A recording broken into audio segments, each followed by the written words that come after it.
राजनीति के शतरंज की बिसात पर कब कौन सा मोहरा हाशिए पर चला जाए, कोई कहा नहीं जा सकता। आज हम बात कर रहे हैं छत्तीसगढ़ की, जहां भारतीय जनता पार्टी ने 2023 में शानदार वापसी तो की, लेकिन इस वापसी की कहानी में कुछ पुराने और सबसे मजबूत स्तंभ कहीं पृष्ठभूमि में नजर नहीं आ रहे हैं। वो चेहरे जो कभी छत्तीसगढ़ में बीजेपी का पर्याय हुआ करते थे, जिनके एक इशारे पर संगठन और सत्ता की दिशा तय होती थी। अमर अग्रवाल, अजय चंद्राकर, राजेश मूणत, धर्मलाल कौशिक, रेणुका सिंह, ये वो नाम है जिनके बिना कभी बीजेपी की कल्पना भी नहीं की जा सकती थी। लेकिन आज सवाल उठ रहा है कि क्या इन दिग्गजों का दौर अब खत्म हो गया है?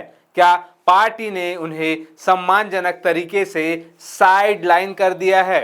क्या यह एक पीढ़ीगत बदलाव है या इसके पीछे कोई गहरी राजनीति छिपी है? आज के इस गहन विश्लेषण में हम इन्हीं सवालों की पड़ताल करेंगे, तो बने रहिए हमारे साथ।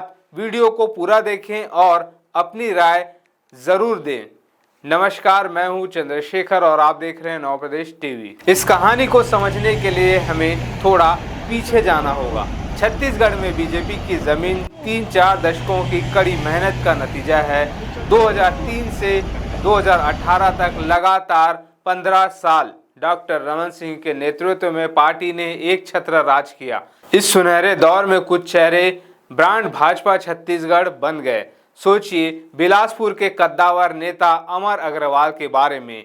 वित्त, स्वास्थ्य और नगरीय प्रशासन जैसे भारी भरकम मंत्रालय संभालने वाले अमर अग्रवाल की गिनती सरकार के सबसे शक्तिशाली मंत्रियों में से होती थी। फिर आते हैं अजय चंद्राकर, अपने बेबाक अंदाज और तीखे भाषणों के लिए मशहूर। चंद्राकर ने उच्च शिक्षा से लेकर स्वास्थ्य तक कई अहम जिम्मेदारियां निभाई। रायपुर का बड़ा चेहरा राजेश मूणत, जिन्होंने सड़कों और फ्लाईओवर का जाल बिछाकर इंफ्रास्ट्रक्चर को नई पहचान दी। पीडब्ल्यूडी मंत्री के तौर पर उनका कामकाज आज भी याद किया जाता है। संगठन और सदन दोनों में माहिर धर्मलाल कौशिक, कभी प्रदेश अध्यक्ष तो कभी विधानसभा अध्यक्ष बनकर उन्होंने पार्टी को मजबूती दी। और आदिवासी राजनीति की बात करें तो रेणुका सिंह, लता उसेंडी और विक्रम उसेंडी जैसे नाम पार्टी के लिए तुरूप का इक्का थे। इन्होंने ही आदिवासी समाज में बीजेपी की पैठ को गहरा किया। ये वो नेता थे जिन्होंने एक पूरी पीढ़ी को बीजेपी से जोड़ा। लेकिन फिर आया साल 2018, एक ऐसा साल जिसने छत्तीसगढ़ की राजनीति की पूरी तस्वीर ही बदल दी। 2018 की हार बीजेपी के लिए सिर्फ एक चुनावी हार नहीं थी, बल्कि एक बड़ा झटका था। 15 साल के शासन के बाद मिली इस करारी हार ने पार्टी को आत्ममंथन के लिए मजबूर कर दिया। जनता ने स्पष्ट संदेश दे दिया था, अब बदलाव चाहिए। इन वरिष्ठ नेताओं पर एंटी इनकम्बेंसी यानी सत्ता विरोधी लहर का ठप्पा लगने लगा। यहीं से बीजेपी के केंद्रीय नेतृत्व ने अपनी रणनीति में धीरे धीरे बदलाव करना शुरू किया। पार्टी को समझ आ गया था कि अगर छत्तीसगढ़ में वापसी करनी है तो नई ऊर्जा और नए चेहरों की जरूरत होगी। संगठन में युवाओं को मौके दिए जाने लगे, आदिवासी इलाकों में नए चेहरों को आगे बढ़ाया गया और एक नैरेटिव तैयार किया गया कि बीजेपी अब नई पीढ़ी की पार्टी है। और इस बदली हुई रणनीति का सबसे बड़ा प्रमाण मिला 2023 के विधानसभा चुनाव में। 2023 में बीजेपी ने सारे एग्जिट पोल्स को धत्ता बताते हुए एक अप्रत्याशित जीत दर्ज की। सबको लगा कि सत्ता में वापसी के साथ ही पुराने दिग्गज भी अपनी पुरानी भूमिका में वापस लौटेंगे, लेकिन पार्टी के इरादे कुछ और ही थे। मुख्यमंत्री का चेहरा सामने आया, विष्णुदेव साय, एक शांत स्वभाव के आदिवासी नेता। ये पहला संकेत था कि बीजेपी अब पुराने समीकरणों से आगे बढ़ रही है। फिर बने दो उप मुख्यमंत्री, अरुण साव और विजय शर्मा, जो तुलनात्मक रूप से नए चेहरे थे। और सबसे चौंकाने वाली बात तो तब हुई जब मंत्रिमंडल का गठन हुआ। मंत्रिमंडल में कई ऐसे नाम थे जो पहली बार विधायक बनकर आए थे, लेकिन वो नाम नदारद थे जिनकी उम्मीद सबसे ज्यादा थी। अमर अग्रवाल, अजय चंद्राकर, राजेश मूणत, धर्मलाल कौशिक, सब बाहर। हाल ही में हुए मंत्रिमंडल विस्तार में भी जब 3 नए मंत्री बनाए गए तो वो भी पहली बार के विधायक ही थे। ये इन पुराने नेताओं के लिए एक के बाद एक कई झटके थे। मुख्यमंत्री पद की दौड़ से बाहर, पहले मंत्रिमंडल गठन से बाहर, संगठन की बड़ी जिम्मेदारियों से मुक्ति और अब मंत्रिमंडल विस्तार में भी कोई जगह नहीं। तो सवाल उठता है कि आखिर ऐसा क्यों? क्या यह सच में इन नेताओं को हाशिए पर धकेलना है या यह बीजेपी का कोई मास्टर स्ट्रोक है? राजनीतिक विश्लेषक इसे दो नजरियों से देखते हैं। पहला नजरिया, यह एक सोची समझी साइडलाइन है।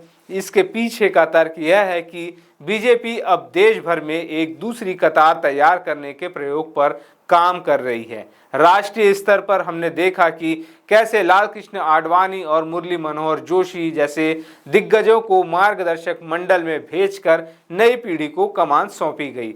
छत्तीसगढ़ में भी शायद यही फार्मूला अपनाया जा रहा है।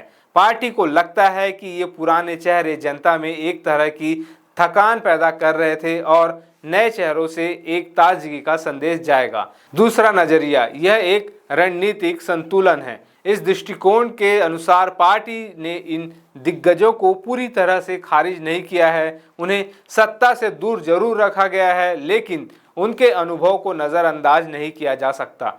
पार्टी इन्हें किंग मेकर और मार्गदर्शक की भूमिका में रखकर एक विनम्र संदेश देना चाहती है। ये नेता भले ही मंत्री न हो, लेकिन चुनावी प्रबंधन, संगठन को मजबूत करने और रणनीति बनाने में उनकी भूमिका आज भी अहम है। बीजेपी इन्हें एक रिजर्व बेंच पर रख रही है ताकि जरूरत पड़ने पर इनके अनुभव का इस्तेमाल किया जा सके। इस पूरे घटनाक्रम का एक और अहम पहलू है आदिवासी राजनीति में आया भूचाल। छत्तीसगढ़ की सत्ता का केंद्र हमेशा से आदिवासी वोट बैंक रहा है। बीजेपी ने इस बार अपनी रणनीति साफ कर दी है। मुख्यमंत्री विष्णुदेव साय को बनाकर पार्टी ने सबसे बड़ा संदेश दिया, लेकिन साथ ही रेणुका सिंह, लता उसेंडी और विक्रम उसेंडी जैसे पुराने आदिवासी दिग्गजों को सत्ता से दूर रखकर यह भी जताया कि अब नए आदिवासी चेहरों को आगे लाया जाएगा। पार्टी स्थानीय युवा चेहरों और पहली बार के विधायकों को मौका देकर जनता को एक नई शुरुआत का भरोसा दिलाना चाहती है। तो अब सबसे बड़ा सवाल, क्या इन दिग्गजों का राजनीतिक कैरियर वाकई खत्म हो गया? देखिए, राजनीति में कभी भी कुछ भी अंतिम नहीं होता। आज जो साइडलाइन है वो कल सेंटर स्टेज पर हो सकता है। परिस्थितियां बदलते ही पुराने चेहरों की उपयोगिता फिर से बढ़ सकती है। हो सकता है कि 2028 के विधानसभा चुनाव या अगले लोकसभा चुनाव में पार्टी को इनके अनुभव की जरूरत पड़े। इन नेताओं का दशकों का संगठनात्मक और चुनावी अनुभव ऐसा है जिसे बीजेपी खोना नहीं चाहेगी। वो अभी रिजर्व बेंच पर जरूर है, लेकिन खेल में उनकी वापसी की संभावना हमेशा बनी रहेगी। छत्तीसगढ़ बीजेपी का मौजूदा दौर एक क्लासिक जनरेशन शिफ्ट यानी पीढ़ीगत बदलाव का उदाहरण है। पार्टी ने साफ कर दिया है कि वरिष्ठता अब मंत्री पद की गारंटी नहीं है। परफॉर्मेंस और नई ऊर्जा को प्राथमिकता दी जा रही है। पुराने नेताओं की भूमिका अब सीधे सत्ता चलाने की बजाय मार्गदर्शन और रणनीतिक सहयोग की होगी। आपको क्या लगता है, क्या बीजेपी का यह फैसला सही है? क्या इन वरिष्ठ नेताओं को साइडलाइन करना पार्टी के लिए फायदेमंद होगा या नुकसानदेह? अपनी राय हमें नीचे कमेंट्स में जरूर बताएं। अगर आपको हमारा यह विश्लेषण पसंद आया हो तो इस वीडियो को लाइक करें, अपने दोस्तों के साथ शेयर करें और हमारे चैनल को सब्सक्राइब करना ना भूलें। नमस्कार।